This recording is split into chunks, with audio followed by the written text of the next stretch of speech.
Hello and welcome to the Amateur Austenite. My name is Frances Duncan. I am an author and the founder of the Jane Austen Society of New Zealand.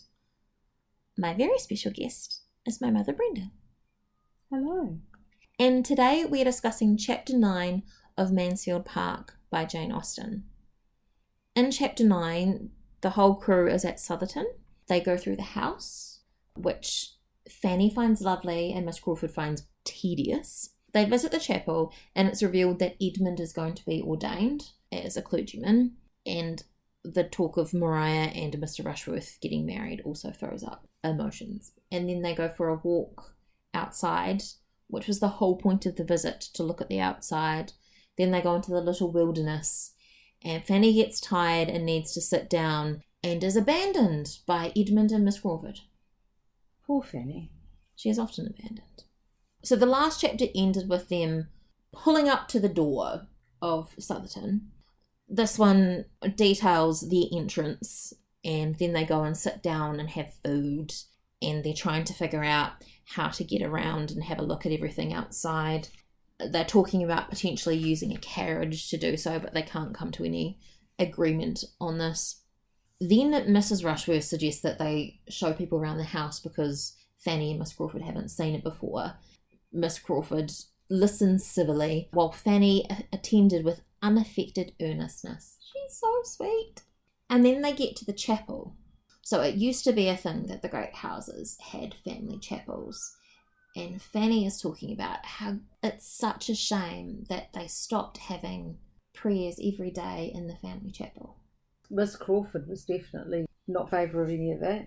Every generation has its improvements. She goes on to say, everybody likes to go their own way, to choose their own time and manner of devotion.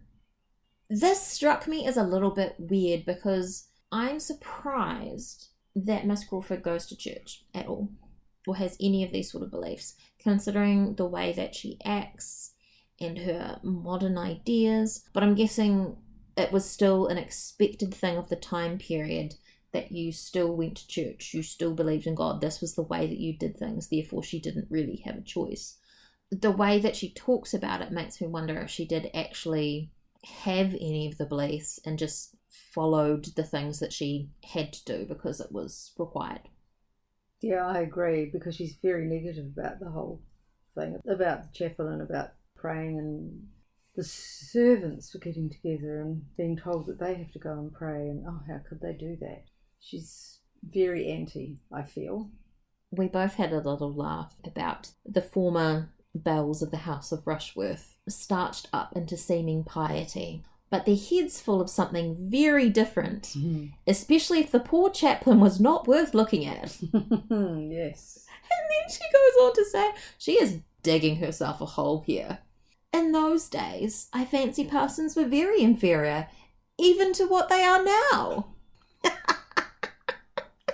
She just can't help herself. No. And she has no idea that she's digging herself a hole either. It's revealed because Julia is talking to Mr. Crawford and says, look at Mr. Rushworth and Maria, they're right at the altar. They could just get married right now. Mr. Crawford uses the occasion to flirt with Maria again and says, I do not like to see Miss Bertram so near the altar. And then says that he would give her away very awkwardly. He's basically saying he doesn't want her to get married when her fiancé is right there. Then Julia says, Edmund, if you were ordained, you could marry them. And Miss Crawford has a reaction. She gets very flustered and then just says, by way of explanation, if I had known this before, I would have spoken of the cloth with more respect, and changes the topic. She just cannot cope with it. Especially as she's after Edmund She as well. is.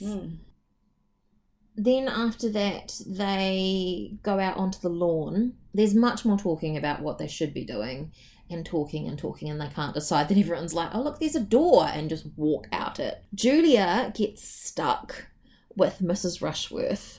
She was in a state of complete penance, had to restrain her impatient feet to that lady's slow pace. She does this because she's raised to be polite, but her education missed out all the other really important stuff, which means that she's now miserable doing this. She knows she has to do it, but she hates it.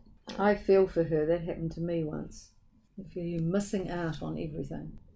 You got stuck talking to Mrs. Rushworth? No, somebody else. I had to stay with them, yes. It's painful. There are still rules of conduct. Yes, but then a lot of people these days feel that those rules are not for them and they flout them, whereas in this day and age... They didn't have a choice. No. That just shaped what they did and who they were. Edmund, Miss Crawford and Fanny are walking together and they go through a gate into the wilderness, as it's called, which is actually, it's a planted wood. It's not quite that wild. And they bring up the conversation of Edmund becoming a clergyman again. And Miss Crawford says, is rather a surprise to me. And then goes on to say, basically, why the hell would you choose to do that? And he says, do you think the church itself never chosen then? She says, what is to be done in the church? Men love to distinguish themselves.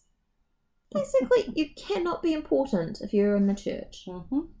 Edmund has a couple of very long speeches about this, like talking about being in charge of all that is of first importance to mankind. We do not look in great cities for our best morality. There is not just fine preaching, but it also involves the private character of the clergyman and his general conduct. He talks about how the country is different from London, and that actually makes up the bulk of the population. Miss Crawford cannot see this, and says, the metropolis, I imagine, is a pretty fair sample of the rest. Which reminds me of something else she says, where something is generally thought, it is generally correct. Almost like she's not thinking for herself.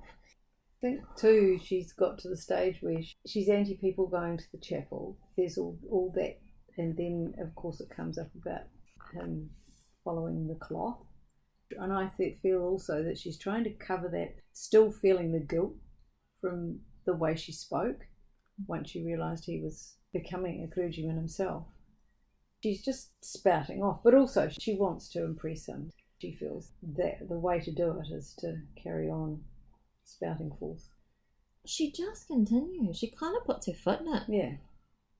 You really are fit for something better. Come, do change your mind. It is not too late. Hey, Guy, I've only known a month or so. How about you change your entire career plans? And you could do it for me because I'm quite interested in you, but I'm not interested in you as a pastor.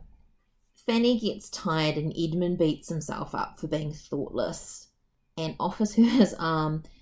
Then he offers Miss Crawford his other arm, at which point he promptly forgets Fanny again. And then they have a conversation about how he forgot her when Miss Crawford was going riding all the time.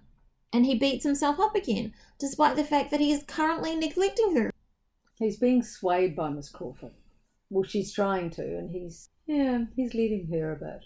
And that's why Fanny, who's quiet and carries on, that's why she's just ignored to a degree.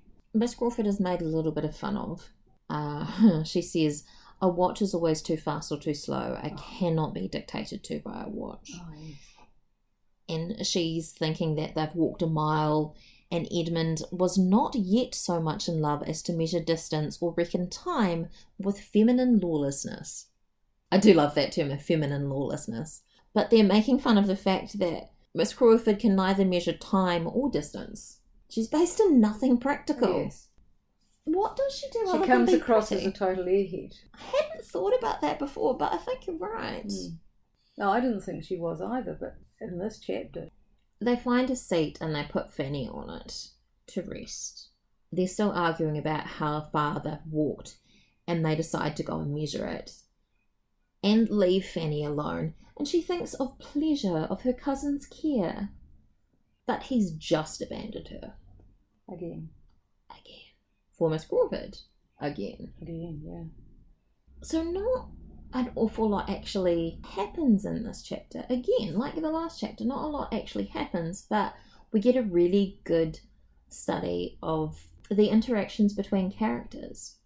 We finally get a much clearer view of Miss Crawford's ideas about things. She looks down on the church, but she's also quite serious about Edmund.